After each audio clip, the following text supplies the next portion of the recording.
안녕하십니까. 초보택시입니다. 자, 택시에 대한 이런저런 얘기들을 또 해보죠. 들어주셔서 감사합니다.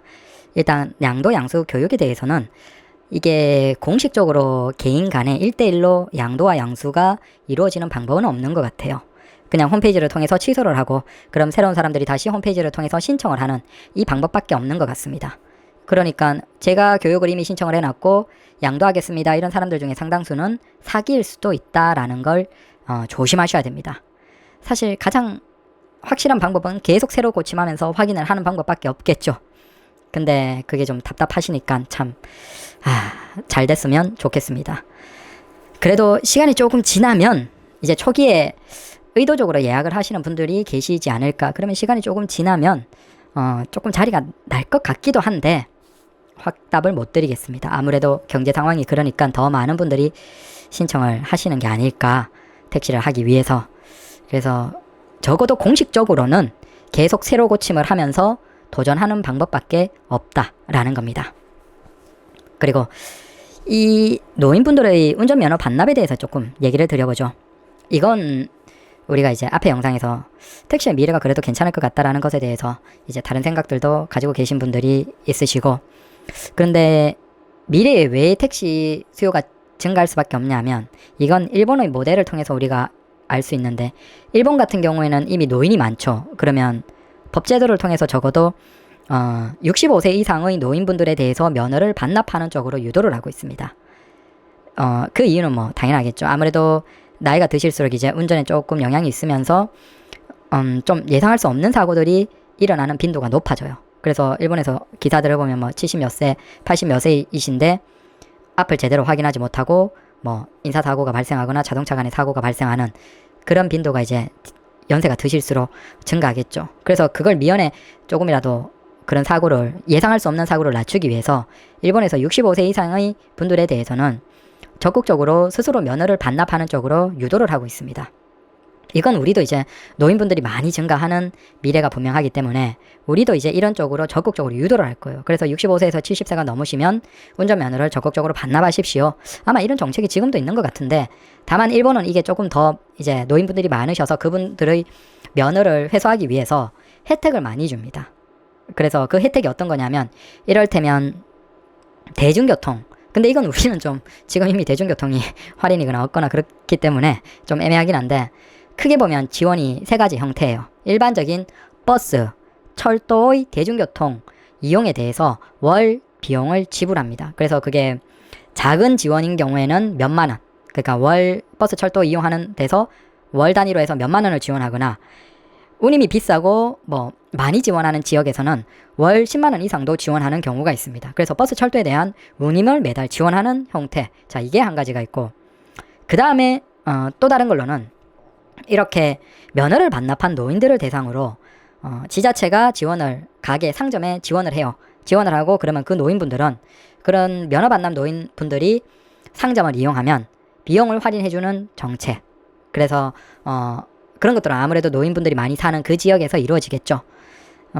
아마 노인분들이 집에만 계시지 마시고 뭐 이렇게 뭐 사러 자꾸 걷고 운동하고 돌아다니시라라는 그런 의미인 것 같아요. 그래서 일반적으로 물건을 소비하는데 할인을 해주는 정책이 있고, 그래서 그게 지자체, 그 다음에 일반 상점, 그 다음 노인 사이에 이렇게 연결고리를 만들어 놓고 할인해주는 식으로 해주고 있습니다. 자, 요게 두 번째고, 그 다음 세 번째가 이제 우리에게 관련된 것이죠. 면허를 반납하면 가장 1인으로 이제 차량이 필요할 때 대중교통까지 가서 타기는 힘드니까 택시에 대한 이용 비용을 지불하는 거예요. 근데 일본은 택시 비용이 비싸죠. 그래서 적은 지역 같은 경우에는 몇만 원부터 시작해서 많이 지원해주는 경우는 지역에서는 몇십만 원 정도까지도 택시 운임을 보조해주는 성격으로 지원을 해줘요. 그래서 그걸 뭐 전체 금액을 쓸 수도 있고, 아니면 내가 일정 내고 나머지를 내고 이런 경우도 있고, 근데 그게 많은 지역은 몇십만 원 정도까지도 이용 가능하도록 지원을 해줍니다. 아무래도 택시 같은 것들이 이제 연세 많으시고 거동 불편하신, 대중교통까지 가서 타기 불편하신 분들이 가장 확실하게 이용을 하실 수 있으니까. 그래서 택시를 이용하실 때 운임을 일부 지원하는 정책. 자, 이게 일본의 전역에서 있습니다. 그래서 우리도 결국은 미래로 가면 일본의 이 형태로 갈 거예요. 아마 이제 우리가 노인이 굉장히 많이 증가하는 미래, 앞으로 1년, 2년 넘어가는데 노인 증가가 굉장합니다. 우리가 전 세계에서 가장 많이 노인이 증가하는 국가라는 건 우리가 다들 아실 겁니다. 그리고 그분들의 예상 못하는 사고도 우리가 굉장히 많이 발생할 거예요. 이미 이제 노인분들 중에서 그런 사고들이 있으시죠. 그래서 그런 분들의 면허를 반납하는 쪽으로 유도를 하고, 그 다음 대신에 그것에서 지원을 하는데 결국 그분들이 대중교통 아니면 택시를 이용한다는 거예요. 그리고 그 택시 이용에 대한 비용을 일부 보조하는 성격으로, 그래서 병원을 간다든지 꼭 필수적인 이동에 대한 비용을 지불하는 성격으로 가고, 당연히 우리 택시 입장에서는 굉장히 많이 늘어나시는 이 노인분들이 손님의 굉장히 중요한 부분을 차지할 거다. 그래서 지금 대형 택시를 하고 있는 제 입장에서는 뭐 이를테면 병원으로 가신다든지 요양기관에서 왕복을 하신다든지 이런 경우들이 많아요. 뭐 이게 상대적으로 일반 택시 기사님들보다는 조금 더, 이건 예약도 있기 때문에, 그래서 그 경향을 보면 요양병원이나 병원에서 아니면 요양기관이나 이런 것으로, 그래서 요양기관에서 병원, 아니면 병원에서 다시 요양기관, 아니면 자택에서 병원, 병원에서 요양기관, 아니면 집, 이런 식으로 이용하시는 분들이 굉장히 많으세요. 결국 이건 시간이 갈수록 이런 손님들이 매우 많이 증가할 것이고, 그게 우리 택시에서 굉장히 중요한 손님군이 될 것이다. 그래서 우리 택시가 당장 수입에서는 조금 아쉬울 수 있겠지만, 시간이 지날수록 택시의 손님이 줄어드냐? 그건 조금 다른 성격이에요.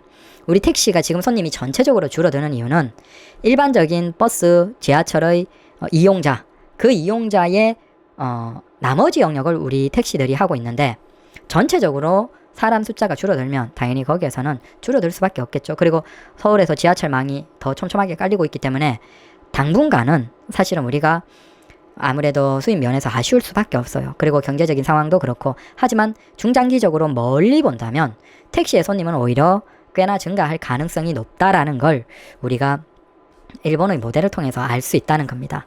그래서 중장기적으로 택시라는 일을 멀리 길게 보고 하실 분들이시면 사실은 택시라는 직업은 나쁘지 않다라는 그 얘기를 드리고 싶은 거예요. 그리고 이건 또 다른 얘기로, 이제 회사 택시는 어떻게 해야 될까요? 뭐 이런 얘기를 하셔서 이것도 우리가 좀 생각을 해봐야 될 것 같아요.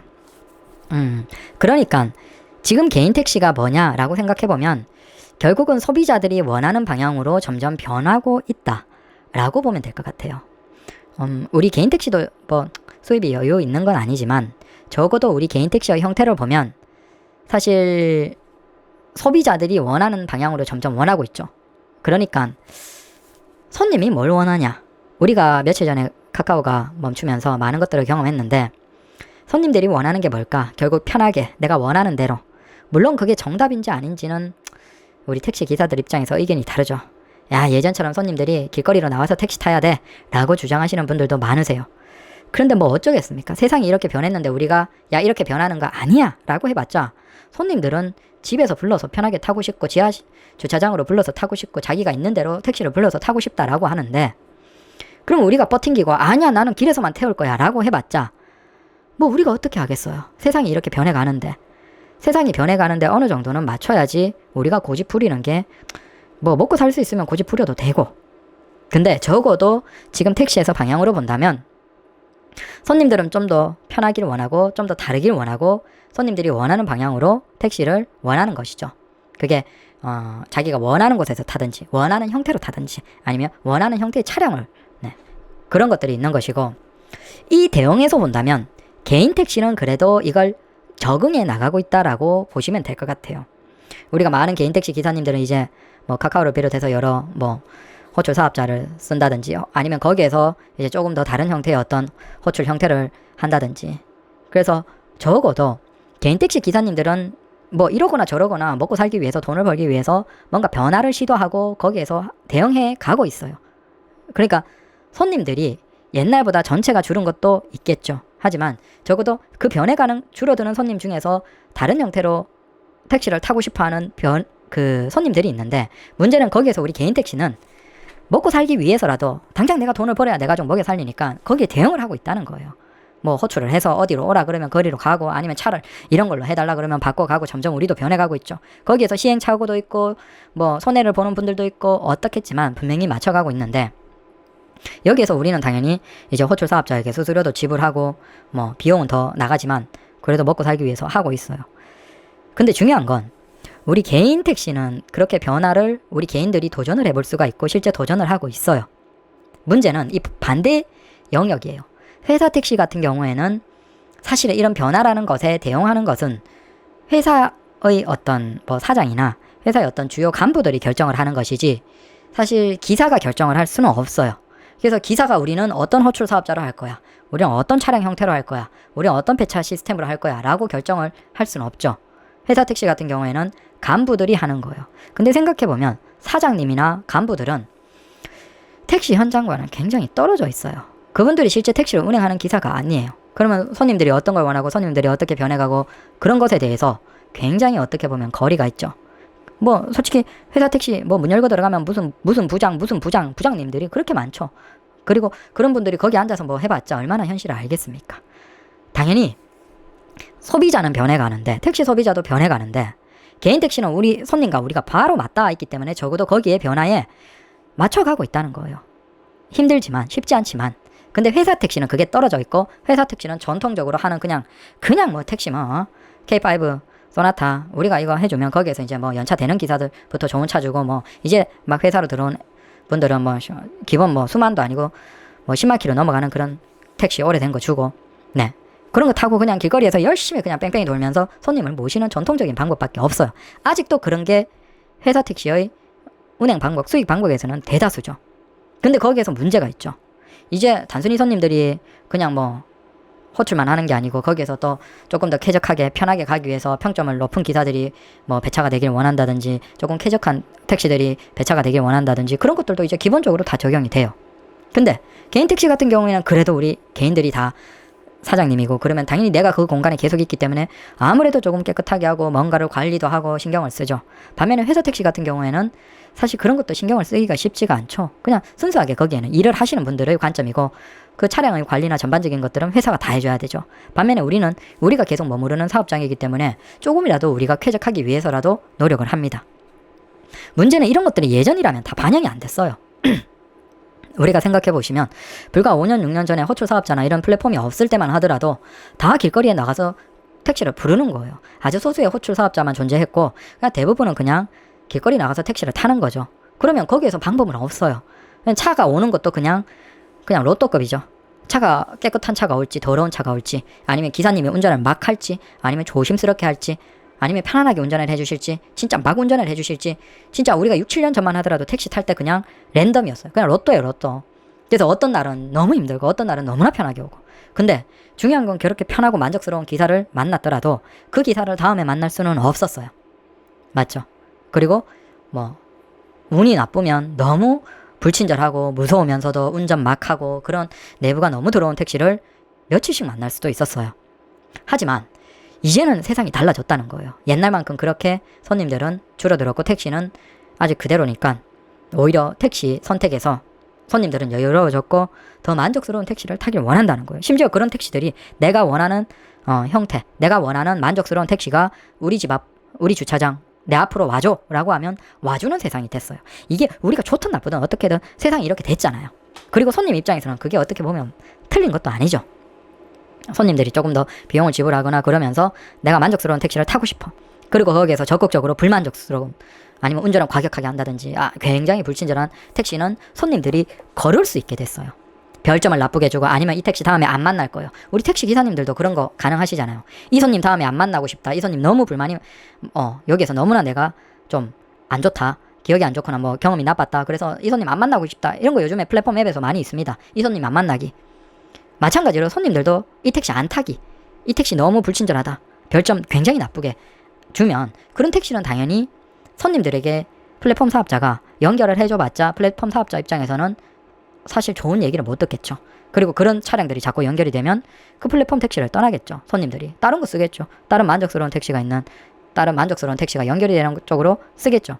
그러니까 결국 이런 것들이 플랫폼에 중간에 들어오면서 옛날이라면 거의 로또 가깝게 랜덤에 가깝게 그냥 무작위로 택시가 연결이 됐다. 손님들의 선택지가 없었다 하면 이제는 손님들의 선택지가 있어요. 근데 이 손님들이 선택지가 확실하게 생긴 이 상황에서 개인 택시들이 조금 더 깨끗하고 조금 더 느긋하지만 안전적으로 운전하고 조금 더 깔끔하게 사실 서비스를 하는 건 회사 택시 대비해서 맞죠.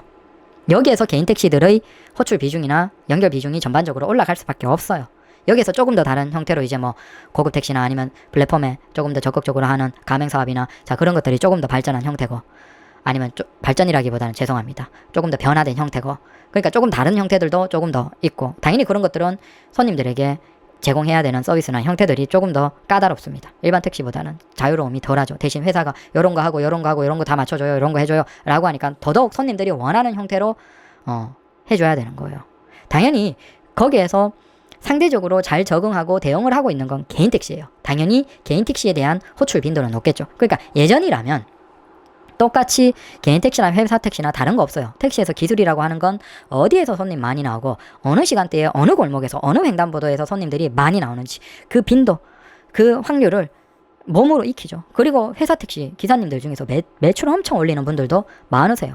그런 거 빠삭하게 꿰고 있는 분들은 지금 요 시간대는 뭐 새벽 4시 요때는 뭐 화양동에 무슨 시장 골목으로 딱 가서 여기 가면 나오는 손님들 딱 있고 여기에서 출근하는 손님들 그러면 여기에서 차 대가리 방향 이쪽으로 딱 두면 분명 어디 쪽으로까지 쏘고 그러면 딱 쏘고 거기에 가서는 또 어디 시장이나 어디 골목길 어디 주택가에서 딱 해서 횡단보도에 딱 서면 대가리 어느 정도 어느 방향으로 하면 또 어디로 딱 쏘고 그런 거 회사 택시 기사님들 중에서 예전에는 빠삭한 분들 많았죠. 그러면 뭐 회사 택시 기사님들이 매출이 엄청났어요. 그리고 그런 분들이 산학금 낼 거 여유있게 내고 나머지 뭐 현금 두둑하게 가져갔죠. 근데 그런 것들이 이제 플랫폼 사업자가 나오면서 다 사라진 거예요. 사실상 의미가 없어졌어요.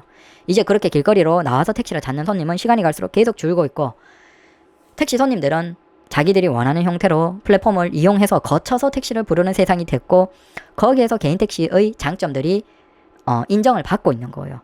반대로 회사 택시의 기술이라고 하면 어디에서 손님 길거리에서 나오고 골목에서 나오고 확률이 높은지 그게 사실은 회사 택시의 기술이었는데 그 기술이 시간이 가면 갈수록 이제 시장에서는 가치가 낮아지고 있는 거예요. 그거보다는 오히려 손님에게 친절하고 깨끗하면서 안전하고 깔끔한 택시를 이용하는 경험을 주는 게 중요한 세상이 된 거고 이게 예전이라면 플랫폼이 없던 예전이라면 개인 택시 기사님들이 예전에도 이렇게 깔끔하게 하는 서비스하는 기사님들이 계셨겠죠. 하지만 그건 운일 뿐이지 그렇게 내가 깨끗하게 한다 혹은 친절하게 한다라고 내가 인정을 받지 못해요. 다시 재호출이나 손님을 다시 만날 가능성이 낮죠. 그죠? 기사님 만족해서 그렇게 할 뿐이지. 하지만 지금은 어때요? 지금은 그렇게 하고 평가가 높고 손님들이 만족하면 재호출이나 호출의 확률이 높아지겠죠. 당연히 그렇게 해줘야지만 플랫폼 사업자 입장에서도 자기들의 플랫폼을 이용하는 손님들이 더 재반복할 테니까 당연히 그렇게 하는 것들이 직접적으로 간접적으로 알게 모르게 내 수입의 증가에 이어지는 거예요. 반대로 빠르게 달리고 막 무섭게 하고 막 손님들에게 불친절하게 하고 막 그런 기사님들은 알게 모르게 시간이 갈수록 콜에도 안 뜨고 당연히 길거리에 손님도 적고 그러니까 수입은 감소할 수밖에 없겠죠. 거기에서 아무래도 예전이라면 산학금이고 이제는 기준금이라는 전액관리자 하에서 기준금이라는 메달을 찍어야 되는 금액이 있는 회사 택시 기사님들 입장에서 그분들에게 여러분들이 친절해지세요. 택시 깨끗하게 관리하세요. 손님들에게 잘하세요 라고 하는 건 사실 부당해요. 그분들이 받는 임금이나 급여가 많지가 않아요. 근데 그런 분들이 이제는 다른 서비스로 경쟁을 해야 되는 거예요. 근데 회사 택시를 하는 기사님들이 사실은 그렇게 여유가 있으면 애초에 회사 택시를 할 리가 없겠죠.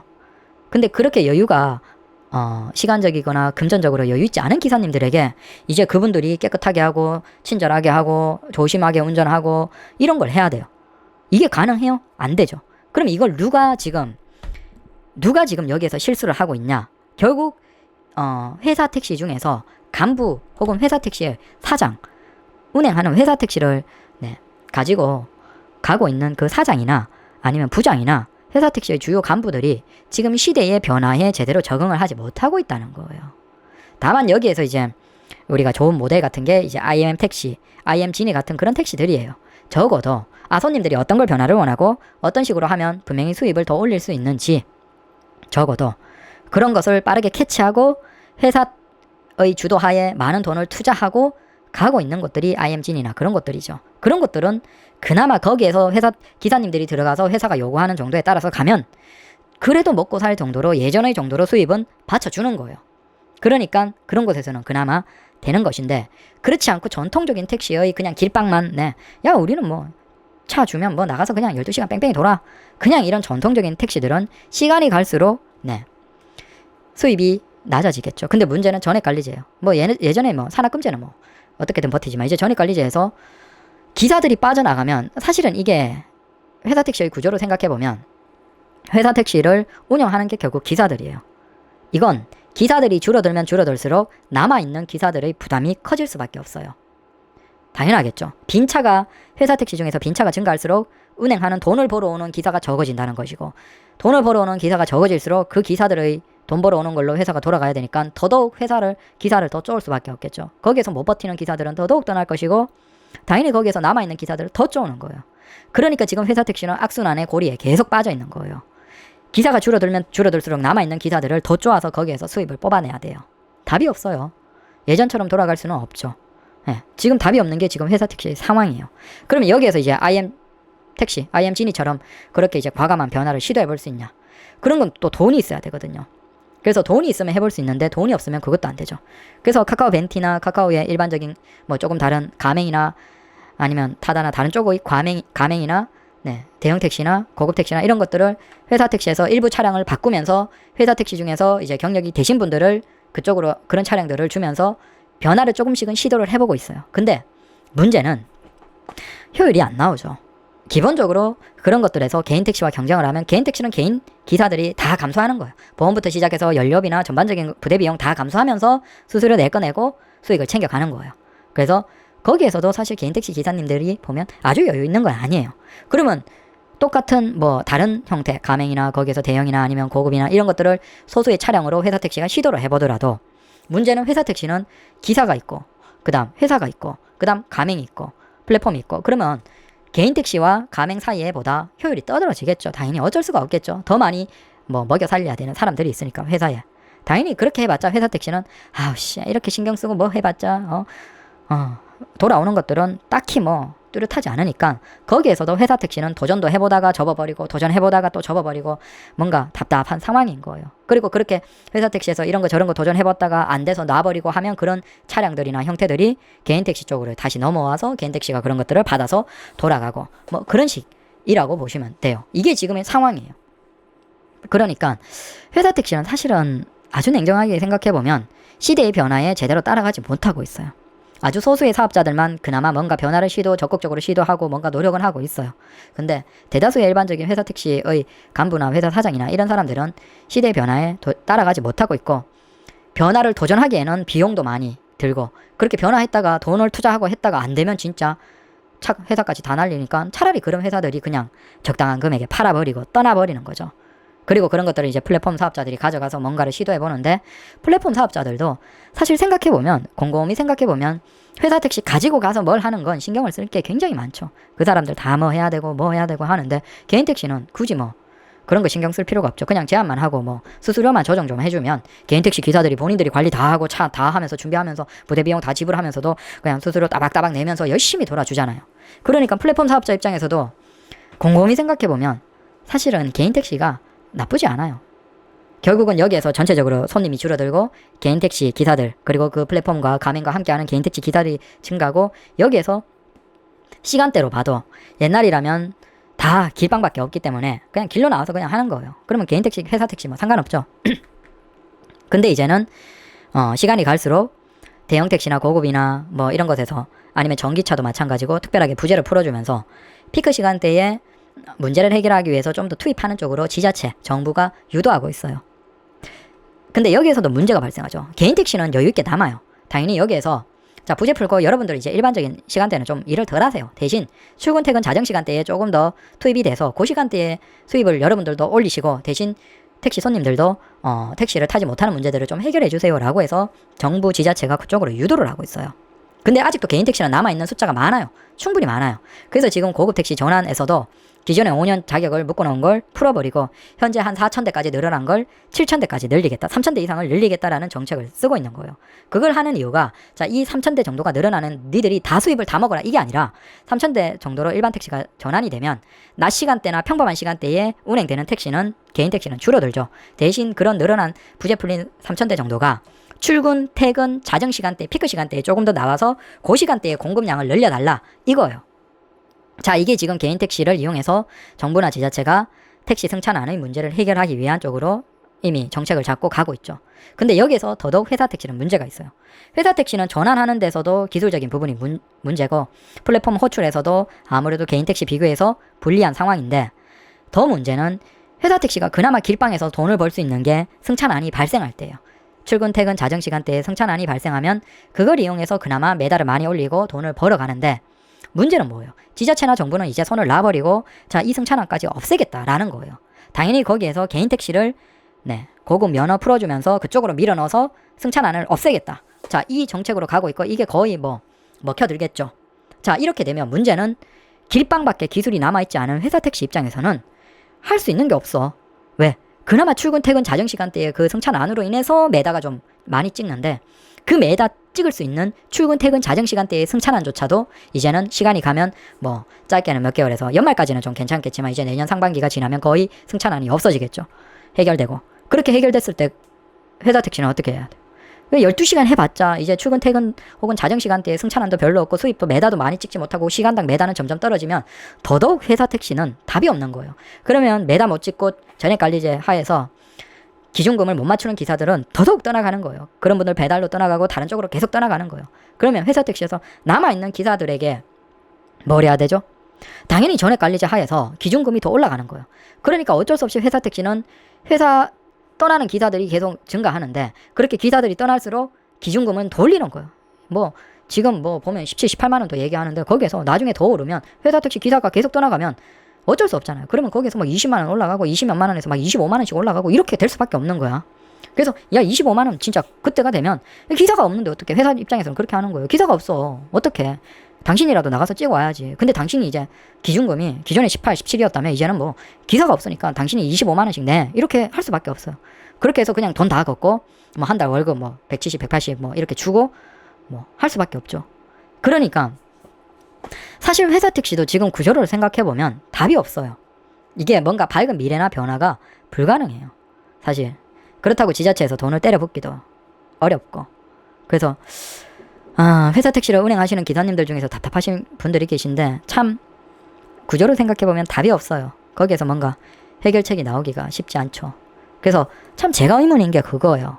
회사 택시는 그래도 그 협회가 있잖아요. 그리고 그 협회가 굉장히 힘이 강하고 뭔가를 잘할 줄 알았는데 사실은 협회가 제대로 일을 못한 거예요. 이 변화하는 과정에서 뭔가를 잘 챙기면서 확실히 거기에서 자신들이 정책적으로 우위를 점할 수 있었을 수도 있어요. 근데 법인 택시의 조합이나 그 간부들이 세상이 변해가는 여기에서 사실은 그걸 따라가지 못한 거죠. 그리고 자기들이 좋은 위치, 좋은 간부니까 거기에서 뭐 협회가 좋은 간부, 어이구 뭐 그래주니까 세상은 빠르게 변해가고 있는데 그 현장과 떨어져 있는 그 간부들이나 그 조합이나 그 협회 같은 데서 이 변해가는 과정에 제대로 따라가지 못하는 거예요. 캐치를 못한 거죠. 나이 드신 분들이 거기에서 에헴 그리고 좋은 자리에 앉아 있으니까 거기에서 밑에 개인 택시의 실제 현장에 있는 기사님들은 떠나버리는 것이고 다른 곳으로. 근데 예전 같으면 특고지, 특수고용직으로 하는 뭐 이를테면 배달이나 그런 것들이 없었잖아요. 그러니까 예전 같으면 회사 택시 기사 당신들이 갈 데 있어? 없잖아. 이런 거였어요. 당연히 거기에서 이제 높으신 분들은 에헴 거리고 뭐 좋은 자리 가지고 있으니까 뭐 신경 씁니까? 기사들 신경 쓰고 뭐 어차피 갈 데 없으니까 당신들이 회사 택시 기사 할 거잖아. 이거였어요. 그렇게 그냥 세상의 변화에 무관심하다가 이제 세상의 변화가 이렇게 빨리 와버린 거죠. 여기에서 회사 택시들이 방황하고 있는 거예요. 완전히 이제 뒤처져 버린 거예요. 회사 택시들이. 개인 택시들은 딱 변화에 개개인들이 다 머리 쓰면서 어떻게든 달려들어서 먹고 살기 위해서 바꿔버린 거고.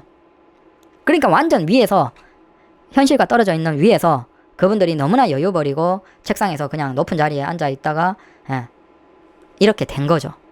뭐 이건 누구 탓하겠습니까? 솔직히 회사 택시 기사님들 입장에서는 저기 조합 간부나 협회나 조합 지부나 뭐 그런데 거기 회사 택시 단체들 있잖아요.